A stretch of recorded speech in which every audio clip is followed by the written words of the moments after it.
കലാകാരന്മാരെ, കലാകാരികളെ, നിങ്ങൾക്ക് എല്ലാവർക്കും നമസ്കാരം. ഞാൻ വളരെ അത്ഭുതത്തോടു കൂടിയാണ് ഈ പരിപാടിയെ നോക്കിക്കാണുന്നത്. കണ്ണൂർ എന്ന പേരിൽ ആ ഒരു ജില്ലയുടെ പരിമിതിക്കപ്പുറത്ത് കേരളം എന്ന വിശാലമായ ക്യാൻവാസിൽ ഒരുപാട് പരിപാടികളിൽ, ബോംബെയിൽ 5-10 പരിപാടികളിൽ ഞാൻ പങ്കെടുത്തിട്ടുണ്ട്. ഡൽഹിയിൽ പങ്കെടുത്തിട്ടുണ്ട്, ബാംഗ്ലൂരിൽ പങ്കെടുത്തിട്ടുണ്ട്. അവിടെ ഒന്നും തന്നെ ഇത്രയും വലിയ ജനക്കൂട്ടം ഉണ്ടായി. ഒരു കണ്ണൂർ എന്നൊരു ജില്ലയുടെ മാത്രം പരിപാടിയിലാണ് ഏറ്റവും കൂടുതൽ ആളുകളെ ഇത്രയും സദസ്സിൽ കാണാൻ കഴിഞ്ഞത്. വളരെ സന്തോഷമുണ്ട് നമ്മുടെ കണ്ണൂർക്കാരെ. ഇവിടെ അതിമനോഹരമായിട്ടൊരു കേരള നടൻ ഒരു മോഹിനിയാട്ട രൂപത്തിൽ അവതരിപ്പിച്ചപ്പോൾ നമ്മളെ ചേർത്ത് നിർത്തുന്ന 51 ആളുകളെയാണ് അവർ അവതരിപ്പിച്ചത്. നമ്മളെ ചേർത്ത് നിർത്തുന്ന 51 ആളുകൾ. അതാരാണ് 51 ആളുകൾ?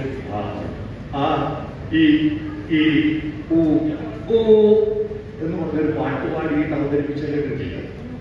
ആ 51 അക്ഷരങ്ങളാണ് നമ്മുടെ അന്തരാത്മാവായിട്ട് നമ്മളെ എല്ലാവരെയും കണക്ട് ചെയ്തുകൊണ്ടിരിക്കുന്നത് നമ്മുടെ മലയാള ഭാഷയാണ്.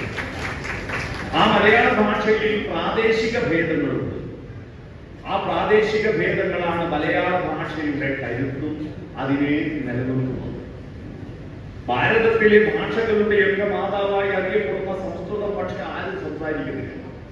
മഹാഭാരതവും രാമായണവും ഒക്കെ എഴുതിയ വേദങ്ങളും ഉപനിഷത്തുക്കളും ഒക്കെ എഴുതിയ സംസ്കൃതത്തിൽ ആരും സംസാരിക്കുന്നില്ല, സംസ്കൃതത്തിൽ ആരും ചിന്തിക്കുന്നില്ല, സംസ്കൃതത്തിൽ ആരും കരയുന്നില്ല, സംസ്കൃതത്തിൽ ആരും സന്തോഷിക്കുന്നില്ല. എന്തുകൊണ്ടാണ്? അതിന്റെ കാർക്കശ്യഭാവമാണ്. മാറ്റങ്ങൾക്ക് വിധേയമാകാതെ നിൽക്കുന്ന അതിന്റെ വ്യാകരണനിഷ്ഠമായ സങ്കീർണതയും ക്ലിഷ്ടതയുമാണ് സംസ്കൃതം മൃതഭാഷയായി പോകാൻ കാരണം. മലയാള ഭാഷ ജീവിച്ചിരിക്കാൻ കാരണം അതിന്റെ വ്യാകരണ നിയമങ്ങൾ കൊണ്ടല്ല. മലയാള ഭാഷയുടെ കരുത്ത് പ്രാദേശിക ഭേദങ്ങളാണ്. കണ്ണൂർക്കാർക്ക് കണ്ണൂർ ഭാഷയുണ്ട്. കണ്ണൂരിൽ തന്നെ ഞാൻ പരിശോധിച്ചു നോക്കിയപ്പോ കണ്ണൂരിൽ തന്നെ ഒരുപാട് ഭാഷയുണ്ട്. ഇപ്പൊ ഉദാഹരണം പറയാം. എന്റെ നാട്ടിൽ ഉപയോഗിക്കുന്ന ഒരു പച്ചക്കറിയുണ്ട്, അതിന്റെ പേര് കാരാപ്പീരി എന്നാണ്. കാരാപ്പീരി. ഈ കണ്ണൂർക്കാർക്ക് എത്ര പേർക്ക് അറിയാം കാരാപ്പീരി എന്താന്ന്? അറിയുന്നവർക്ക് കൈകർക്കും. കാരാപ്പീരി എന്താന്ന് അറിയുന്നത് ഒരു 5% ആളുകൾക്കാണ്. എന്നാൽ ഞങ്ങളുടെ കാരാപ്പീരി കണ്ണൂരെത്തിയ പൊട്ടിക്കയാണ്. പൊട്ടിക്ക കേട്ടിട്ടില്ല? പൊട്ടിക്ക എന്ന് പറഞ്ഞാൽ അത് നല്ല മുഴുവുള്ള പച്ചക്കറിയാണ്. അത് വാങ്ങിയിട്ട് കടയിൽ നിന്ന് വാങ്ങിയിട്ട് കൊണ്ടുപോകുമ്പോ ഈ സഞ്ചിയിൽ നിന്ന് പുറത്തേക്ക് തള്ളിയിടുന്നു. അപ്പൊ അത് പൊട്ടിക്കാം. അങ്ങനെ പൊട്ടിക്കാൻ വരും. കാരണം പൊട്ടിച്ചാലേ അത് ഗുണമുള്ളൂ. പൊട്ടുന്നില്ലെങ്കിൽ മുട്ടുപോയി കറി വെക്കാൻ പറ്റില്ല. പൊട്ടിയിട്ടുണ്ടെങ്കിൽ നല്ല സാധനമാണ്. എന്നാൽ ചില സ്ഥലത്ത് ഞരമ്പൻ, ചില സ്ഥലത്ത് താലൊലിക്കുക, ചില സ്ഥലത്ത് പീച്ചിങ്ങയാണ്. അപ്പൊ പീച്ചിങ്ങ, താലൊലിക്കുക, ഞരമ്പൻ, പൊട്ടിക്ക, കാരാപ്പീരി അല്ലെ? 5 പേര് അറിയപ്പെടുന്നു. അതുപോലെ കപ്പന, പപ്പായ, കർമോസ്, കപ്പക്ക. കണ്ണൂർ ജില്ലയിൽ തന്നെ ഇതിന്റെയൊക്കെ പേര്. ഞങ്ങൾക്ക് കർമോസാണ്. മോറങ്ങേറെ വീർക്കണോ വീശണോ വീശാരണോ വീശണോ വിശരണോ ഏറുന്നേതായി കുത്തിരിക്കണതന്റെ ഭവാൻ നാണോരുളിന് ചോറണോ ധകരണോ കന്യാണോ കപ്പളങ്ങളോ. ഒരു പഴയ നാടൻ ഭാഷയിലുള്ള ഒരു പാട്ട് കൃഷ്ണപിള്ളയുടെ ഒരു ലേഖനത്തിലെ ഒരു വരിയാണിത്. കാച്ചിൽ കൃഷ്ണപിള്ള എന്നറിയപ്പെടുന്ന ആളുടെ കന്നിമാങ്ങ വേണോ കപ്പളങ്ങ വേണോ എന്നതിനാണ് കന്യാങ്ങണോ കപ്പളങ്ങണോ എന്ന് ചോദിച്ചത്. ഈ പ്രാദേശിക ഭേദങ്ങൾ. ഞാനിവിടെ വരുമ്പോ എന്നെ ഒരു കൊതുകടിച്ചു. അപ്പൊ എന്റെ കൂടെയുള്ള ആൾ എന്നെ കൊതുകടിച്ചു എന്ന് പറഞ്ഞ കൊതുകല്ല, കുറുക്കടിച്ചത്. അതാണ് കണ്ണൂർക്കാരുടെ മഹത്വം. കടിക്കുന്നമ്മേ കുറുക്ക് വന്നെന്നെ കടിക്കുന്നമ്മേ. പരന്ന പാറമേൽ ഉരുളക്കല്ലിൽ പെറുകി കൊല്ലുന്ന കുറുക്കിന, കറുവം പുല്ലുമ്മൽ ഒളിവെച്ച് കെട്ടി വെടിവെച്ച് കൊല്ലുന്ന കുറുക്കിന, കുറുക്കിനാരെങ്കിലും കൊടയോനുണ്ടെങ്കിൽ പിടിച്ചു കെട്ടുന്ന കുറുക്കിന. നാടൻ വാക്കിന്റെ കരുത്ത്. ഇതാണ് കണ്ണൂര്. പയ്യന്നൂരല്ലേ തലശ്ശേരി എത്തുമല്ലേ വടകരി എത്തുമ്പക്ക് ആവും. പയ്യന്നൂരിൽ നിന്നല്ലേ നിങ്ങളെ പോലെ എന്ന് പറയുമ്പോൾ തലശ്ശേരി എത്തുമ്പോ നിങ്ങളപ്പ വന്നിന്, നിങ്ങളപ്പ പോയിന്. കടലിൽ എത്തുമ്പോ നിങ്ങളപ്പ വന്നിട്ട് നിങ്ങളപ്പ പോയിക്ക്. നിങ്ങൾക്ക് 50 കിലോമീറ്ററിൽ 3 അക്ഷരം മാറിയോ? 3 അക്ഷരം മാറിയോ? എത്രയെത്ര ഭാഷാഭേദങ്ങൾ. അതാണ് ഓങ്കിഞ്ഞ് പാനൂട്ടു എന്ന് പറഞ്ഞാൽ തെക്കന്മാരിലേക്ക് വാങ്ങുന്ന സംഭവം. ഓങ്കിഞ്ഞ് പാനൂട്ടു, അവൻ ഇറങ്ങി ഓടി എന്നതാണ്. ഇത് ഭാഷയുടെ അധപ്പതനമാണോ? അല്ല, അത് ഭാഷയുടെ കരുത്താണ്.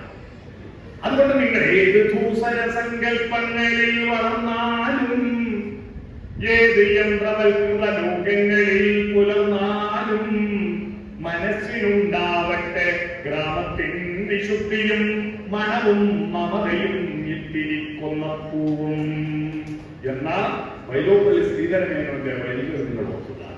എന്തുകൊണ്ടാണ് വൈലോപ്പള്ളി ശ്രീധരമേനോൻ കൊന്നപ്പൂവിനെ പറ്റി പറഞ്ഞത്?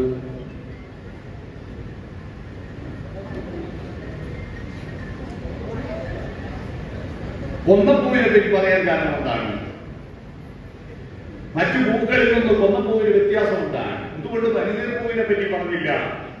എന്തുകൊണ്ട് ചെമ്പരത്തിയെ പറ്റി പറഞ്ഞില്ല? കൊന്നപ്പൂവിനെ പറ്റി പറയാൻ കാരണം പ്രതിസന്ധി ഘട്ടങ്ങളിൽ പുഞ്ചിരിക്കുവാൻ നമ്മളെ പ്രേരിപ്പിക്കുന്ന മോട്ടിവേറ്ററാണ് കൊന്നപ്പൂ. എപ്പോഴാണ് കൊന്നപ്പൂ വിരിയുന്നത്? വസന്തകാലത്ത് വിരിയുന്ന പൂവല്ല കൊന്നപ്പൂ. വേനൽ ചൂടിൽ ഉരുകിയ മണ്ണിൽ പേര് വങ്ങി കണിക്കുന്ന പൂ.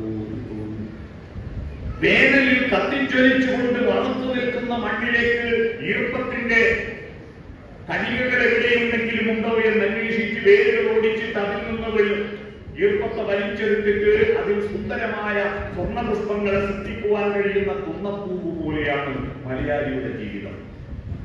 വയനാട്ടിൽ മണ്ണിലുണ്ടായ അതിഭീകരമായ ദുരന്തത്തെ നമ്മൾ നേരിട്ടുകൊണ്ടിരിക്കുകയാണ്.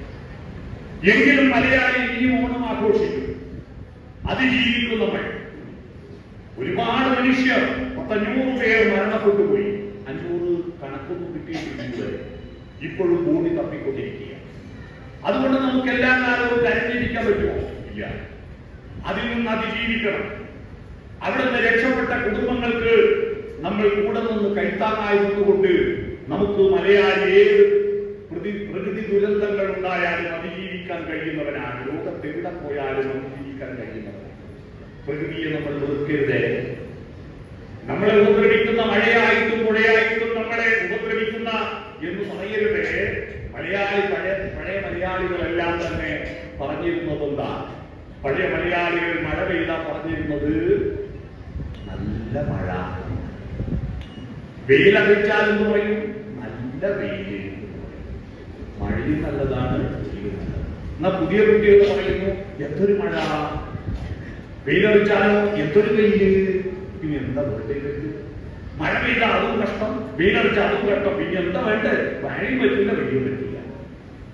ഈ പ്രകൃതി തന്നിരിക്കുന്ന സാഹചര്യങ്ങളോട് പൊരുത്തപ്പെടാൻ അറിയുമ്പോഴാണ് നമ്മുടെ ജീവിതം മുന്നോട്ട് പോകുന്നത്. നമ്മൾ നോക്കൂ, നമ്മുടെ ജീവിതം എത്ര മഹത്തായ അനുഭവമാണ്. കണ്ണൂരെന്ന് പറയുന്നത് കണ്ണായ ഊരാണ്, കണ്ണന്റെ ഊരാണെന്നൊക്കെ പറയും. ഈ കണ്ണ്, ആ കണ്ണിനെ മാത്രം നോക്കിയാൽ മതി. നമ്മളെത്ര ഭാഗ്യവന്മാരാണ്. നമ്മുടെ കണ്ണിൽ ഏത് നിറങ്ങളെ തിരിച്ചറിയുവാൻ അതിനെക്കുറിച്ച് പാട്ടുപാടാനും കഴിയില്ലേ? മൃഗങ്ങൾക്ക് ഏത് നിറങ്ങൾ തിരിച്ചറിയാൻ കഴിയുമോ? പശുക്കൾക്ക് ഏത് നിറങ്ങൾ തിരിച്ചറിയാൻ കഴിയില്ലെന്ന് പറയുന്നത് ശാസ്ത്രജ്ഞന്മാർ. നമ്മൾ ഈ ഭൂമിയിൽ ജനിക്കുന്നതിന് മുമ്പും മഴവില്ലുണ്ടായിരുന്നല്ലോ. ഈ ഭൂമിയിൽ ഉണ്ടായിരുന്നു. ആ മഴവില്ല് നോക്കിയിട്ട് അതിന്റെ ഏത് നിറങ്ങളെ നോക്കിയിട്ട് മലകളിലും മധുചന്ദ്രികയിൽ മഴവിൽ കൊടിയുടെ മുനമുക്കി എഴുതാനുഴറി കൽപ്പന ദിവ്യമലകിനെ എന്നെ മറന്നു ഞാൻ എന്ന ചങ്ങമ്പുഴ മനസ്സിൽ എഴുതിയിരുന്നില്ല. ആ മഴവില്ലിനെ നോക്കിയിട്ട് ഒരു കടുവയും ഒരാണിയും മനുഷ്യനും ഉണ്ടാവുന്നതിന് മുമ്പുണ്ട് ഈ ഭൂമിയിൽ. അവരാരും തന്നെ മാരിനെയ്യു പന്തലിട്ട ദൂരചക്രവാളം മാടി മാടി വീഴിക്കുന്നതറിയില്ലേ പഞ്ചശരൻ വളർത്തുന്ന വൈകിളിച്ചെന്ന് പാടിയില്ല. നമ്മളാണ് ആ മഴവില്ലിനെ കണ്ടിട്ട് ഏത് നിറം ഉണ്ടെന്ന് എണ്ണിയത് അതിന്റെ സൗന്ദര്യം ആസ്വദിച്ചിട്ട് കവിതകളും പാട്ടുകളും ഉണ്ടാക്കിയത്. 7 പാലകൾ ഉണ്ടായിരുന്നു മനുഷ്യനുണ്ടാകുന്നതിന് മുമ്പ് ഭൂമിയിൽ. പക്ഷേ ആ 7 പാലയുടെ 7 നിറങ്ങളെ എണ്ണമുണ്ടൊരു ഞെട്ടിൽ എന്ന് എണ്ണാൻ ആരും ഉണ്ടായിരുന്നില്ല. നമ്മൾ വന്നതിന് ശേഷമാണ് 7 പാല പൂത്തു പൂമരങ്ങൾ പൂതീപത്തു വെള്ളിമലയിൽ വേളിമലയിൽ എന്ന് പാട്ടുപാടി. നമ്മൾക്ക് ഈ കണ്ണുകൊണ്ട് എണ്ണാനും കണ്ണുകൊണ്ട് ആസ്വദിക്കാനും കഴിയുന്ന ആ കണ്ണു നിങ്ങൾ നോക്കിയട്ടെ, അത് എത്ര വളരെ പ്രധാനപ്പെട്ടതാണെന്ന് പ്രകൃതി എത്ര കരുതലോടുകൂടിയാണ് അത് നമ്മുടെ ശരീരത്തിൽ കിട്ടിയിരിക്കുന്നതെന്ന് എങ്ങനെ മനസ്സിലാവും? 2 പർവ്വതങ്ങളുടെ മധ്യത്തിൽ ഒരു കുഴിയിലാണ് ആ സുന്ദരമായ കണ്ണ് പിടിപ്പിച്ചിരിക്കുന്നത്. കവിളിലും നെറ്റിയുടെ എല്ലും അതിന്റെ ഇടയിലാണ് ഒരു കുഴിയിലാണ് കണ്ടുവച്ചിരിക്കുന്നത്. 2 കണ്ണ്. ആ കുഴിയിൽ വെച്ച കണ്ണിൽ എന്തെങ്കിലും പൊടി വീഴാതിരിക്കാൻ വേണ്ടിയിട്ട് ലോകത്തിൽ ആദ്യത്തെ ഓട്ടോമാറ്റിക് ഷട്ടർ കൺപോളയാണ് അല്ലെ. പൊടി വീഴുന്നത് നമ്മൾ അറിയുന്നതിന് മുമ്പ് കൺപോള കണ്ടത് കൂട്ടി തടുക്കുന്നുണ്ട്. ആ പൊടി മേലേക്ക് താഴോട്ട് വീഴാതിരിക്കാൻ മേലെ അല്പം സൺഷെയ്ഡ് പുല്ല് വെച്ച് പിടിപ്പിച്ച് തന്നിട്ടുണ്ട്. അതാണ് കൺപുരിക.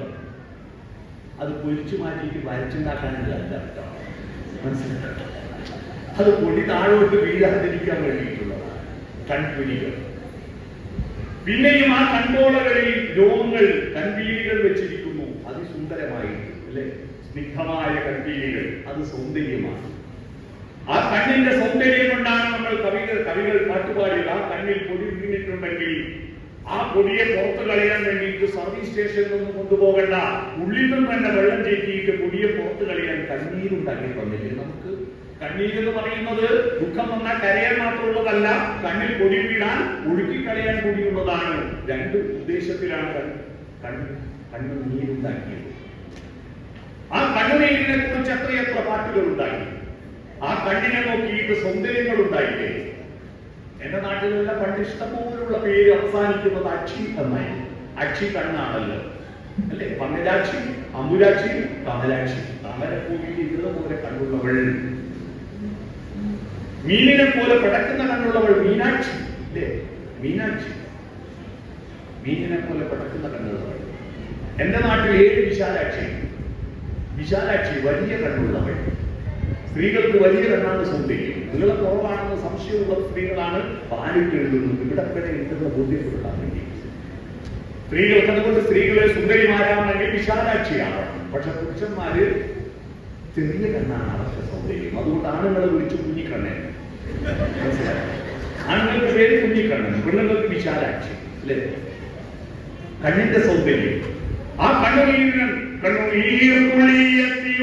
കണ്ണുനീരോടുപമിച്ച കാവ്യഭാവനേ അഭിനന്ദനം അഭിനന്ദനം അഭിനന്ദനം അഭിനന്ദനം. വ്യാസനോ കാളിദാസനോ അതുഭാസനോ ചെല്ലിയോ ചെല്ലിയോ അഭിനന്ദനം അഭിനന്ദനം. കണ്ണുനീരുമായി ബന്ധപ്പെട്ട എത്ര മനോഹരമായ പാട്ടുകളുണ്ട്. കണ്ണീരിന് മുത്തുമായി കാണാനെത്തിയ കതിര് കാണാനില്ല അല്ലേ.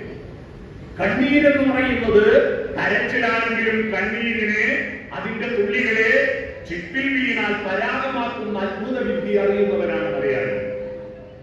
കണ്ണുനീരിനെ ഉപയോഗിച്ചിട്ട് അത് തുടരുത്, അത് തുടരുത്, അത് പൂവിൽ വീണാൽ പരാഗമാകുന്നു, ചെപ്പിൽ വീണാൽ വൈഡൂര്യമാകുന്നു എന്ന് പറഞ്ഞിട്ട് പാട്ടെഴുതിയവനാണ് മലയാളി.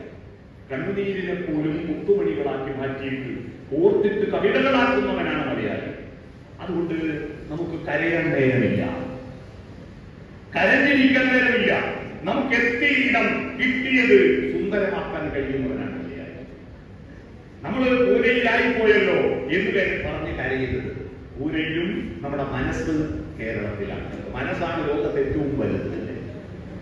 മനസ്സാണല്ലോ ലോകത്ത് ഏറ്റവും വലുത്. ഞാൻ കുറെ ദിവസമായിട്ട് എന്റെ മനസ്സിൽ ഇങ്ങനെ ചിന്തിച്ചുകൊണ്ടിരിക്കുകയായിരുന്നു. ഞാൻ എന്റെ വീട്ടിൽ നിന്ന് ഇറങ്ങിയിട്ട് കൂത്തുപറമ്പിലൂടെ മട്ടന്നൂരിലൂടെ എയർപോർട്ടിൽ പോയിട്ട് അവിടുന്ന് എയർപോർട്ടിൽ നിന്ന് കയറിയിട്ട് വിമാനം നേരെ അങ്ങോട്ട് പോയിട്ട് നേരെ ചാലോട് പോയിട്ട്, ചാലോടാണ് പോവുക. അവിടുന്ന് നേരെ തിരിച്ച് ഇപ്പൂർ ശ്രീകണ്ഠാപുരം വഴി അങ്ങനെ പുറപ്പെട്ടിട്ട് നേരെ അത് ആലക്കോട് വഴി പോയി അവിടുന്ന് വലത്തോട്ട് തെറ്റിയിട്ട് നേരെ ആ റാണിപുരവും കടന്നിട്ട് വലത്തോട്ട് തെറ്റി പേട്ടയുടെ സിദ്ധാപുരത്തിന്റെ മേലെ കൂടി പറന്ന് മൈസൂരിന്റെ മേലെ കൂടി ബാംഗ്ലൂരിൽ വന്നിറങ്ങുന്നു. ബാംഗ്ലൂരിൽ നിന്ന് ഫ്ലൈറ്റ് മാറി കയറിയിട്ട് അവിടെ നിന്ന് ഫ്ലൈറ്റ് പുറപ്പെട്ടിട്ട് ഞാൻ പോകുന്ന വഴിയിലൊക്കെ റൂട്ട് നോക്കുന്നുണ്ടായിരുന്നു ആകാശത്തുനിന്ന്. ആ റൂട്ട് എത്ര കിലോമീറ്റർ ഉണ്ടെന്ന് നോക്കിയിട്ട് അത് നേരെ പൂനെയിൽ വന്നിറങ്ങുന്നു. ആ പൂനെയിൽ നിന്ന് ഞാനിപ്പോ 5 മണിയുടെ ഫ്ലൈറ്റിൽ ഇറങ്ങിയിട്ട് നേരെ ഗോവയിൽ പോകുന്നു. ഗോവയിൽ 8 മണിക്ക് പ്രസംഗം കഴിഞ്ഞിട്ട് ഞാൻ നാളെ രാവിലെ ട്രെയിന് കയറിയിട്ട് നേരെ അത് മംഗലാപുരം വഴി കാസർഗോഡ് വഴി കണ്ണൂർ വഴി തലശ്ശേരിയിൽ പോയി ഇറങ്ങുന്നു. തലശ്ശേരിയിൽ നിന്ന് തിരിച്ച് ഞാൻ കൂത്തുപറമ്പ് വഴി ചിറ്റാരിപ്പറമ്പിൽ വന്നിറങ്ങുന്നു. ഇത്രയും ഞാനിത് പറഞ്ഞു എന്തിനാണെന്നറിയോ? നിങ്ങളുടെ മനസ്സിപ്പോ ചിറ്റാരിപ്പറമ്പ് മുതൽ ഗോവ വരെ വലുതായില്ലേ? അപ്പൊ ഇതിന്റെ അകത്ത് എന്തൊരു സ്പേസാണ്, എന്തൊരിടമാണ്. ലോകത്തെ ഏറ്റവും വലുത് മനസ്സാണ്. ഞാനിപ്പോ ഒരു 2 മിനിറ്റ് കൊണ്ട് അവിടെ നിന്ന് വന്ന് പൂനെയിൽ വന്ന് ഗോവയിൽ വന്ന് തിരിച്ച് ചിറ്റാരിപ്പറമ്പിലെത്തി. ഇത്ര വേഗത്തിൽ ഏതൊക്കെ സൂപ്പർ സോണിക് വിമാനത്തിൽ പോകാൻ പറ്റുമോ? നമ്മുടെ മനസ്സിന്റെ സ്പീഡ് നോക്കും. അതുകൊണ്ട് ഈ മനസ്സ്, വലിയ മനസ്സുണ്ടല്ലോ, ആ മനസ്സ് ഈ ഭൂമിയിലുള്ള മനുഷ്യരെ മുഴുവൻ ഉൾക്കൊള്ളാൻ കഴിയും. ഈ ഭൂമിയെ മാത്രമല്ല എല്ലാറ്റിനെയും ഉൾക്കൊള്ളാൻ പറ്റുന്നു. CV രാമൻപിള്ളയുടെ നോവലുകൾ വായിച്ചിട്ടുണ്ടോ നിങ്ങൾ? ധർമ്മരാജ, മാർത്താണ്ഡവർമ്മ, രാമരാജാവ്, ഇത്രയും വലിയ ബൃഹത്തായ ഒരു സാധനം എങ്ങനെ നിങ്ങൾക്ക് എഴുതാൻ പറ്റുമെന്ന് ചോദിച്ചപ്പോ CV രാമൻപിള്ള പറഞ്ഞത്, ഈ ഭൂമിയുടെ വലിപ്പം മൊത്തം നിങ്ങൾക്ക് മനസ്സിൽ സങ്കല്പിക്കാൻ പറ്റുമോ? നമ്മൾ ഭൂമിയെ മൊത്തം നമ്മുടെ തലയിൽ കൂടുവോ? എന്നാൽ അത് മാത്രമല്ല, ആ ഭൂമി മൊത്തം തീ പിടിച്ചിട്ട് കത്തുന്നത് എന്റെ മനസ്സിൽ കാണാൻ കഴിയും. എനിക്ക് അതാണ് എന്റെ മനസ്സ്.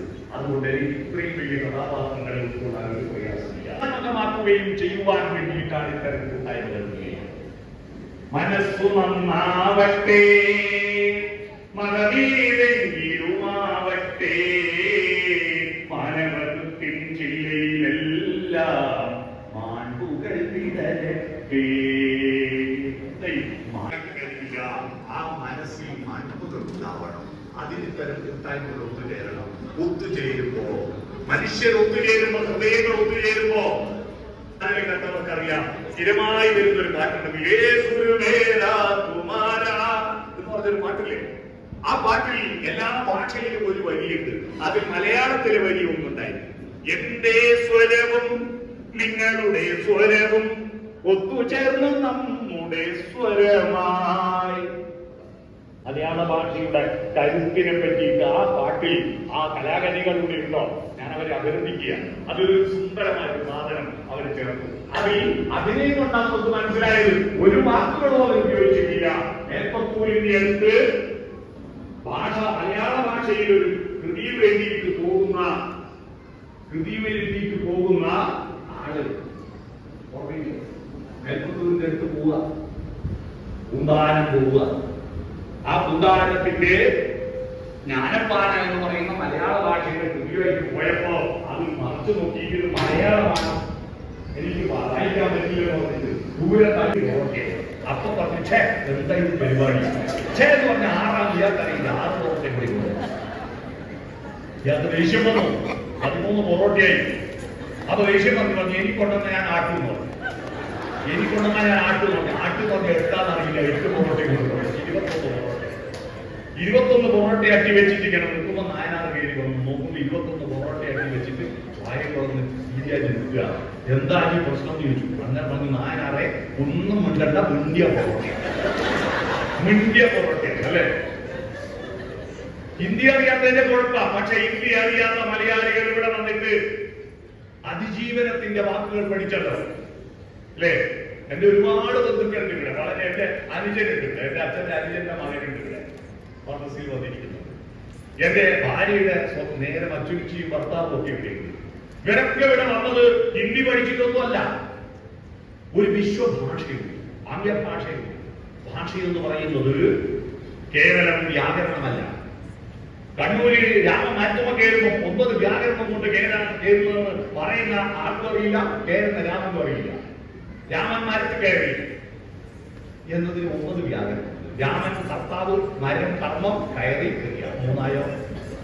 രാമൻ തന്നെ നിർദ്ദേശിക കർത്താവ്, നിർദ്ദേശിക വിഭക്തിയ രാമൻ. 4ആയോ? അൻ എന്നത് പുല്ലിംഗ പ്രക്രിയ, പുരുഷന്മാർക്ക് ചേർക്കുന്നതാണ് അൻ. സ്ത്രീകൾക്ക് അൺ, പുരുഷന്മാർക്ക് അൻ. അതാണ് അപ്പൊ രാമൻ ആഞ്ചാൻ പുലിംഗപ്പത്തി രാമൻ. മരം അം എന്നത് ആണുകൊണ്ടുമില്ലാത്ത ക്ലീബം അം. നപുംസകപുത്രിയും അം ആദായോ. ഇൽ ആധാരിക വിഭക്തിയാണ്. ആധാരികാധികരണം ഇൽ കൽപ്രത്യയമായ മരം കൂട്ടണം ഇൽ. അതാണ് ഇൽ. ഏതായോ മരം. പക്ഷെ മരം ഇൽ മരമില്ലയാവും. മരത്തിലാണെങ്കിൽ അത്ത് എന്ന ഇടനില ചേർക്കണം. അത്തും ഇത്തുമേ ചേരും. കാലദേശ വിഭക്ഷിയിൽ കേരളവാണിയം. അത്ത് എന്ന ഇടനില എത്തായോ. കയറുക എന്ന ക്രിയയോട് ഈ എന്ന ഭൂതകാല പ്രത്യയം ചേർത്താൽ ഈ എന്നത് ചേർത്താൽ കയറി. 9 വ്യാകരണത്തിൽ രാമൻ മരം കയറുമ്പോൾ ഈ പേര് രാമനറിയോ പറയുന്ന നമുക്കറിയോ 9 വ്യാകരണം. പക്ഷെ വ്യാകരണമല്ല ഒരു ഭാഷയുടെ കരുത്തെന്ന് പറയുന്നത്. അതിന്റെ ഹൃദയ സംവാദമാണ്. നമ്മുടെ ബോഡി ലാംഗ്വേജാണ്. നമ്മുടെ മുഖഭാവമാണ്. അക്കാര്യത്തിൽ ഈ ഭൂമിയിലുള്ള മനുഷ്യർക്കെല്ലാം ഒറ്റ ഭാഷയാണ്. ചൊവ്വേന്ന് അന്യഗ്രഹജീവികൾ ഉണ്ടായിരുന്നെങ്കിൽ അവരിവിടെ വന്നു നോക്കുമ്പോ അവർക്ക് ഈ ഭാഷാഭേദം മനസ്സിലാവില്ല. എല്ലാവരും ഒറ്റ ഭാഷയാണ്. അതുകൊണ്ടാണ് ബാഹുബലി സിനിമ എല്ലാ ഭാഷയിലേക്കും വിവർത്തനം ചെയ്തിട്ടും എല്ലാ വാക്കുകളും അതിലേക്ക് കണക്ട് ചെയ്തിട്ട് മൂവ്മെന്റ് വലിയ വ്യത്യാസമില്ലാതെ മനസ്സിലാക്കാൻ പറ്റുന്നത്. ഒറ്റ ഒരു പ്രഭാസ് അഭിനയിച്ചത് എന്റെ നാട്ടിൽ ആ സിനിമ കുറെ ഭാഗം കോളയാട്ടിൽ ഷൂട്ട് ചെയ്തത്. ബിരുവക്കാട്ടിൽ ഷൂട്ട് ചെയ്തത് കേട്ടോ. അത് ഷൂട്ട് ചെയ്യുമ്പോ ഓരോ ഭാഷക്കനുസരിച്ച് അദ്ദേഹം അഭിനയിക്കുന്നില്ല. ഒറ്റ അഭിനയം. പക്ഷെ എല്ലാ ഭാഷയും അത് ഡബ് ചെയ്ത് ചേർക്കുമ്പോ ആർക്കും മനസ്സിലാവാത്ത വിധത്തിലാവുന്നത് നമുക്ക് മനുഷ്യന്മാർക്കെല്ലാം ഒരു മാനവിക ഭാഷയുണ്ട്, മാനക ഭാഷയുണ്ട്. അത് ഹൃദയ ഭാഷയാണ്. ആ ഹൃദയ ഭാഷ തിരിച്ചറിയണമെങ്കിൽ വ്യാകരണം പഠിച്ചാൽ പോരാ, അൻപുകൾ വിടരണം, കൊടിപ്പുണ്ടാകണം, ആർദ്രതയുണ്ടാവും. ഈ ആർദ്രതയാണ് മനുഷ്യക്കൂട്ടം ഉണ്ടാകുമ്പോൾ ഉണ്ടാകുന്ന ഭാഷ. അന്ന് നമുക്ക് പറയാൻ ധൈര്യമില്ലാത്തതല്ല ഇപ്പൊ പറയാൻ. അത് ഹൃദയത്തിൽ കേരളത്തിൽ 1980 മുമ്പ് പ്രണയങ്ങൾ ഉണ്ടായിരുന്നു. പക്ഷെ പറയാൻ ധൈര്യം ഉണ്ടായിരുന്നില്ല. കാരണം പറഞ്ഞ കുഴപ്പമോന്ന് വിചാരിച്ചിട്ട് ആരാധ്യം പറയും ആരാധ്യം പറയും എന്ന മട്ടിൽ ഓള് പറഞ്ഞ പ്രശ്നവും ഇവര് പേടി, ഇവ പറഞ്ഞ പ്രശ്നവും നോക്കും പേടി. അതുകൊണ്ട് ആരും ചിന്തിയില്ല. ഇപ്പോ പാടകൃതിയിൽ പോയി മോര് മറിഞ്ഞുപോയി. പാടകൃതിയിൽ പോയി മോര് മറിഞ്ഞുപോയി. ഇപ്പൊ 10, 45, 50 വയസ്സായപ്പോ വീട്ടിൽ കൂടിയിട്ട് പറയും ഞാനങ്ങനെ പ്രേമിച്ചിരുന്നു. ഇപ്പൊ അതിനായി പൂർവ്വ വിദ്യാർത്ഥി നന്മ നടത്തുന്നത് മനസ്സിലായോ? പക്ഷെ പ്രണയം എന്ന് പറയുന്നത് അതിൽ മരണമില്ല. അത് മരണം വരെ പോകുന്നതാണ് പ്രണയം. അതൊരു മൂല്യമാണ്, ഒത്തുചേരുകയാണ്. അപ്പൊ വാട്സപ്പ് ഗ്രൂപ്പ് വന്നപ്പോ, ഈ ടെക്നോളജി മൊബൈൽ ഫോൺ വന്നപ്പോ, മെറ്റ വന്നപ്പോ, ചാറ്റ് GPT വന്നപ്പോ, ആർട്ടിഫിഷ്യൽ ഇന്റലിജൻസ് വന്നപ്പോ നമുക്ക് ഒരുപാട് ഗുണങ്ങളുണ്ട്. പക്ഷെ ആ ഗുണങ്ങൾ നമ്മുടെ ആർദ്രതയെയും നമ്മുടെ മാനവികതയെയും വളർത്താൻ വേണ്ടി ഉപയോഗിക്കണം. പകരം നമ്മളെല്ലാം തുരുത്തിലേക്ക് ഭാരത സംസ്കാരം ലോകത്തോട് വിളിച്ചു പറഞ്ഞ ഒരു മനോഹരമായ മുദ്രാവാക്യമുണ്ട്. എന്താണെന്ന് അറിയുമോ? എത്ര വിശ്വം ഭവത്യേകനീതം. ലോകം എത്ര വലുതായാലും നമ്മളെല്ലാം ഒരു കൂട്ടിലെ പക്ഷികളാണ്. ഒരു കൂട്ടിലെ പക്ഷികളാണ്. അതുകൊണ്ടാണല്ലോ നിങ്ങൾ ഇവിടുന്ന് പണം പിരിക്കുന്നത്. കേരളം വിട്ടിട്ട് ഞങ്ങൾ പോന്നിട്ട് കാലം കുറയായി. ഇനി കേരളത്തിൽ എന്താ സംഭവിക്കുന്നത്?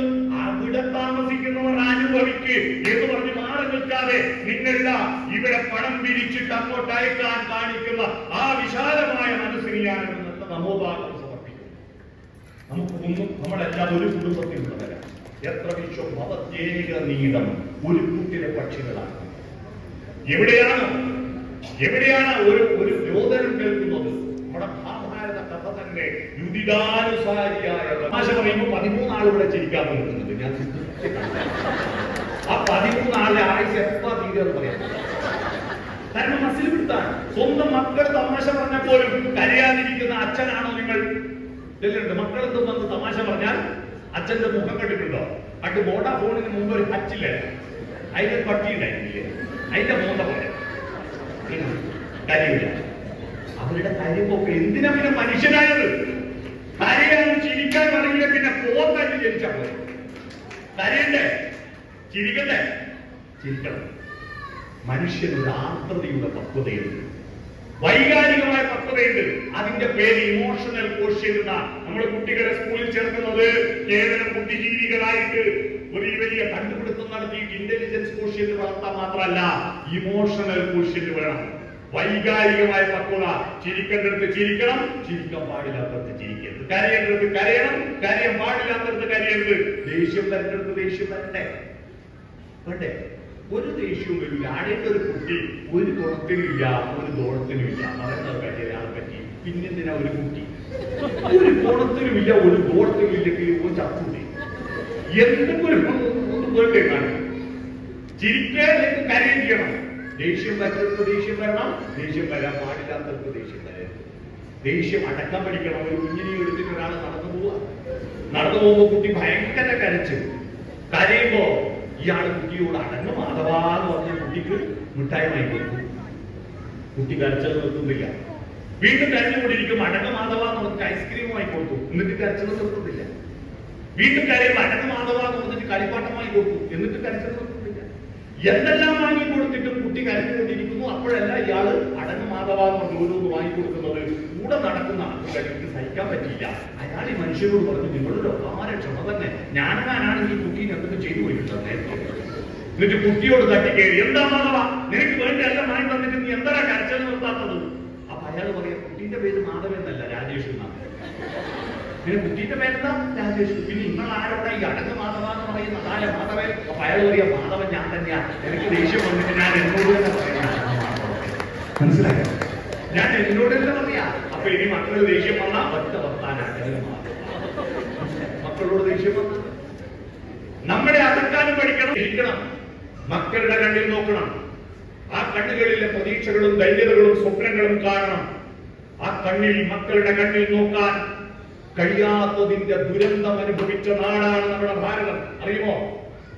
മക്കളുടെ കണ്ണിൽ നോക്കാൻ അച്ഛനും അമ്മയും ഇല്ലാത്തതിന്റെ ദുരന്തമായിരുന്നു കുരുക്ഷേത്ര മഹായുദ്ധം, മഹാഭാരത യുദ്ധം. എന്താ കാരണം? അഫ്ഗാനിസ്ഥാനിലെ ഇന്നത്തെ ഖണ്ഡഹാർ വിമാനത്താവളമില്ലേ, ആ വിമാനത്താവളത്തിന്റെ പണ്ടത്തെ പേര് ഗാന്ധാരം എന്നായിരുന്നു. അതാ ഗാന്ധാറായിരുന്നു. ആ ഗാന്ധാരത്തെ സുബലൻ എന്ന രാജാവിന്റെ മകൾ സുബലജയെ ഗാന്ധാരിയെ വിവാഹാന്വേഷണം ഹസ്തിനപുരത്ത് വന്നപ്പോ പയ്യന് കണ്ണു കാണാത്ത ആളാണെന്ന് മറച്ചു പിടിച്ചു. കണ്ണു കാണില്ലേ കുഴപ്പമില്ല, ഹസ്തിനപുരത്തിലെ രാജാക്കന്മാരുമായിട്ടുണ്ടാകുന്ന സൗഹൃദം ഭയങ്കരമാണ്, അതുകൊണ്ട് വിവാഹത്തിന് സമ്മതമാണ് അറിയിച്ചു സുബലൻ. വിവാഹ പന്തലിൽ കയറിയപ്പോഴാണ് ഗാന്ധാരി തിരിച്ചറിഞ്ഞത് തന്റെ ഭർത്താവ് അന്ധനാണ്, ധൃതരാഷ്ട്രം അന്ധനാണ്. തന്നെ പറ്റിയതിന്റെ ഈഗോ ക്ലേശം കൊണ്ട് മന്ത്രകോടി പറച്ചിരുത്തിയിട്ട് അപ്പൊ തന്നെ കണ്ണു കെട്ടി. തന്റെ ഭർത്താവിന് കാണാത്ത പറ്റാത്ത ലോകം ഇനി എനിക്കും കാണണ്ടെന്ന് പറഞ്ഞു. മരണം വരെ കണ്ണു കെട്ടി നടത്തി. 3 മക്കളെ തെറ്റി. എല്ലാ കുട്ടികളും നല്ലവരായിരുന്നു, ഒരു ദോഷവുമില്ല. സുയോധനൻ എന്നായിരുന്നു പേര്. സൂന്ന് പറഞ്ഞാൽ നല്ലതാണ് അല്ലെ? മലയാള ഭാഷയിൽ സൂന്ന് പറഞ്ഞാൽ നല്ലതാണ്. എന്റെ പേര് സുരേഷ് ബാബു എന്നോട് പറഞ്ഞു പോകല്ല. സൂന്ന് പറഞ്ഞാൽ നല്ലതാണ്. ആ സുയോധനൻ 100 മക്കളെ പെറ്റിട്ട് പക്ഷേ എല്ലാം ദുഷിച്ചു പോയില്ലേ. സുയോധനായി, ദുര്യോധനായി, ദുശാസനായി. ആ ദുഷിച്ചു പോയതിന്റെ ഫലമായിട്ട് യുദ്ധക്കളത്തിൽ 100 പടഞ്ഞു മരിച്ചു. ഒന്ന് ബാക്കിയായോ? ഒന്ന് ബാക്കിയായി. ഈ അച്ഛനും അമ്മയും മരിച്ചാൽ ആ ചിതയ്ക്ക് തിരിവെക്കാൻ ഒന്ന് ബാക്കിയായില്ല. 100 മരിച്ചിട്ട് അവസാനം കാട്ടിലേക്ക് ഓടിപ്പോയി ഈ കണ്ണു കാണാത്ത 2 ആളും. എന്നിട്ട് കാട്ടു തീയിൽ പൊട്ടിട്ട് പച്ചക്ക് കൊന്നു മരിച്ചു. എന്തേ? സ്വന്തം മക്കളെ നോക്കാൻ ഭർത്താവിന് കണ്ടു കാണില്ല, ജന്മന കണ്ടു കാണില്ല, അന്ധനാണ്. പോട്ടെ, അമ്മ നോക്കണ്ടേ മക്കളെ? ഈഗോ പറഞ്ഞിട്ട് കണ്ണുകെട്ടി നടക്കല. മക്കളുടെ കണ്ണിൽ നോക്കാൻ അവരുടെ പ്രതീക്ഷകൾ, അവരുടെ ധൈര്യതകൾ, അവരുടെ സ്വപ്നങ്ങൾ കാണാൻ തയ്യാറായില്ല.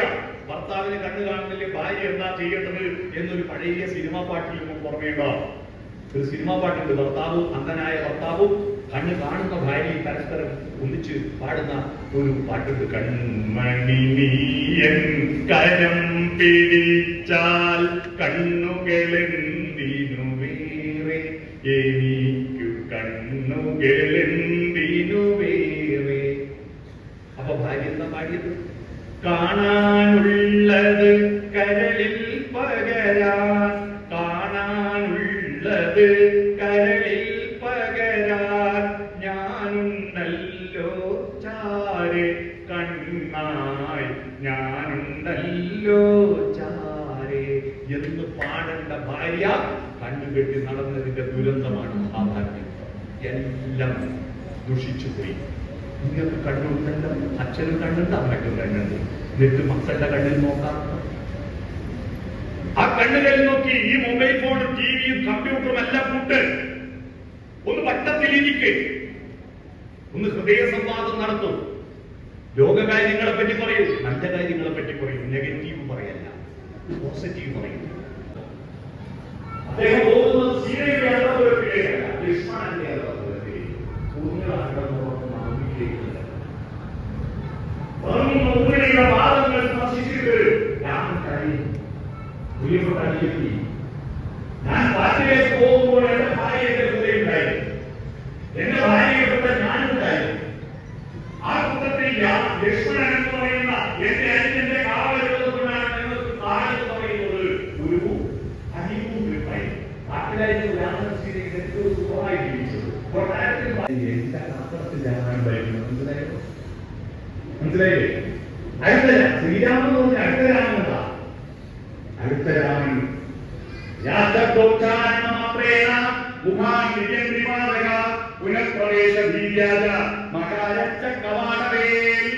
രാജ്യം ഉച്ചരിക്കും വേളയിൽ എല്ലാ ഭാവങ്ങളും പുറത്തു പോകുന്നു.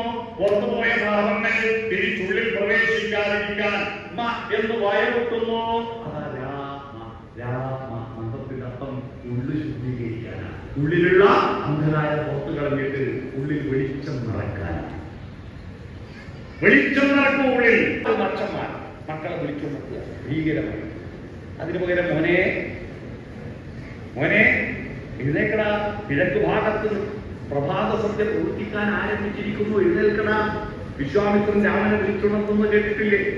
കൗസല്യ സുപ്രജാ പൂർവസന്ധ്യാ പ്രവർത്തതേ.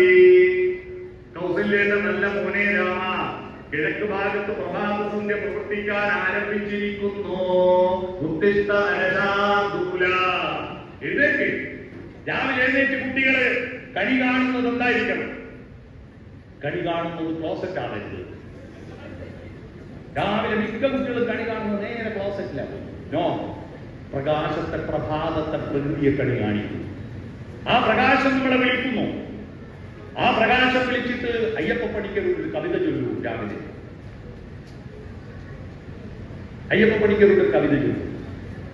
പ്രിയതമേ പ്രഭാതമേ, വിരിഞ്ഞു നിന്നെ നോക്കിടുന്ന പൂവുകൾക്കു താരശോഭ ചൊരിയുവാനൊരുങ്ങി വരും വൈഭവ പ്രഭാവമേ. നീ വരാതിരിക്കുകിൽ വിടരുകില്ല പൂവുകൾ, വിടരുകില്ല മുത്തുകൾ, പ്രണയമില്ല പ്രളയമില്ല, പ്രാണനില്ല പ്രാണിയില്ല, നീ വരാതിരിക്കുകിൽ. ഒരു കവിത ചൊല്ലൂ, ഒരു പാട്ട് പാടും. നീ എന്നെ വിളിക്കുകില്ലെങ്കിൽ ഒരിക്കലും ഞാൻ ഉണരുകില്ല. അങ്ങനെ പാട്ടുപാടി പ്രസാദാത്മകമായിട്ട് മുന്നോട്ട് പോകാൻ ഹൃദയത്തിൽ തൊടു, ശരീരത്തിൽ തൊടു. ഈ ഐ കോണ്ടാക്ട്, കണ്ണിൽ നോക്കൂ. അതിനെപ്പറ്റി വിശദമായി ഞാൻ പറഞ്ഞു. കണ്ണിൽ നോക്കണം, ഐ കോണ്ടാക്ട്. പിന്നെ മക്കളോട് വർത്തമാനം പറയുമ്പോ മക്കൾ പറയുന്നത് സമ്മതിച്ചു കൊടുക്കാൻ തയ്യാറാവാനുള്ള ബോഡി ലാംഗ്വേജ് എന്താ? നോഡിങ്, തല കുലുക്കൂ. അപ്പൊ soften, open forwardly, touch, eye contact, nodding, soften your communication. കുടുംബവും സൗഹൃദവും കൂട്ടായ്മകളും സോഫ്റ്റനാണ്. മനുഷ്യർ ഒത്തുകൂടും. ഇവിടെ ഭൂതകൂട്ട പോലെ ഇരിക്കുക. ബസ്സിൽ 5 മണിക്കൂർ ട്രെയിനിൽ പോയാൽ പറയുമ്പോൾ നിങ്ങളുടെ കണ്ണൂർ എന്റെ കണ്ണൂരാണ്, നിങ്ങളുടെ കണ്ണീര് എന്റെ കണ്ണീരാണ്. തിരിച്ചറിവിൽ സ്നേഹിക്കില്ല ഞാൻ, നോവും ആത്മാവിനെ സ്നേഹിച്ചിടാത്തൊരു തത്വശാസ്ത്രത്തെയും എന്ന വയലാറുന്ന വരികളോട് നമ്മുടെ കണ്ണൂരിനും ഒത്തുചേർക്കാം. നമ്മുടെ നാട്ടുഭാഷകൾ വർത്തമാനം പറയാം, നമ്മുടെ ഹൃദയം തുറക്കാം, നമ്മൾ കൂടിച്ചേരാം, ഒത്തുചേർന്ന് മുന്നോട്ട് പോകാൻ നിങ്ങൾക്ക് കഴിയട്ടെ. ഈ പുണ്യമണി, പുണ്യ എന്ന വാക്കുണ്ടായത് നല്ല വാർത്തകൾ കേൾക്കുന്ന നാട് എന്ന അർത്ഥത്തിലാണ്. പുനെ എന്ന് പറഞ്ഞാൽ പുണ്യവാർത്തകൾ പറയുന്ന ഇടമെന്നാണ് ഞാൻ പുണ്യയെ പറ്റി മനസ്സിലാക്കിയത്. പുണ്യവാർത്തകൾ, പുണ്യ സ്ഥലം എന്ന അർത്ഥത്തിൽ, അതാണ് പിന്നെ പുണ്യം. ആ പുണ്യം നമ്മുടെ ഹൃദയത്തിൽ മനസ്സിൽ വിട്ടുവാങ്ങാൻ ഈ കൂട്ടായ്മ കഴിയട്ടെ എന്ന് ആശംസിച്ചുകൊണ്ട് ഈ മനോഹരമായ ചടങ്ങിൽ ഇത്ര ദൂരെ നിന്ന് എന്നെ വിളിച്ചു വരുത്തിയ ഇതിന്റെ സംഘാടകരോട് ആദ്യം നന്ദി പറയുന്നു. അതുപോലെ വിശന്നിട്ടും ഈ വിശപ്പിനിടയിലും എന്നെ കേൾക്കാൻ കഴിയാതായി എന്നോട് പ്രതികരിച്ചിരുന്നു. വെറുതെ ഇന്നല്ല, പ്രതികരിച്ച് പോസിറ്റീവായിരുന്ന നിങ്ങളോടെല്ലാം ഹൃദയത്തിന്റെ ഭാഷയിൽ നന്ദി പറഞ്ഞുകൊണ്ട് വയനാടിന് വേണ്ടി നിങ്ങൾ കാണിക്കുന്ന ഈ കരുതലിനും സ്നേഹത്തിനും ഇപ്പോൾ കേരളത്തിൽ താമസിക്കുന്ന മുഴുവൻ മലയാളികളുടെ പേരിൽ ഒരു ഭരണാധികാരി സ്ഥാനത്തേക്കും വരാമെന്ന നിലയിൽ നിങ്ങൾ കാണിക്കുന്ന സ്നേഹത്തോട് നന്ദി പറഞ്ഞുകൊണ്ട് എല്ലാവർക്കും ഓണം വരാൻ പോവാണ് അല്ലെ? ഓണം വരാൻ പോവാ. ഇപ്രാവശ്യം ഓണം അവസാനം, ചിങ്ങമാസത്തിൽ അവസാനാണ് ഓണമുള്ളത്. ആ നല്ലൊരു ഓണാശംസകൾ. നല്ലോണം ഓണം എന്ന് പറഞ്ഞാൽ എന്താ? നല്ലോണമാണ്. നല്ലോണം ആനന്ദവും സന്തോഷവും ഭക്ഷണവും ഒക്കെ കഴിഞ്ഞതാണ് നല്ലോണം. അത്തരത്തിലൊരു നല്ല ഓണം ഉണ്ടാവട്ടെ എന്ന് ആശംസിച്ചുകൊണ്ട് എല്ലാവർക്കും ഒരിക്കൽ കൂടി നന്ദി പറഞ്ഞ് ഞാൻ എന്റെ ഭാഷണം ചുരുക്കുന്നു.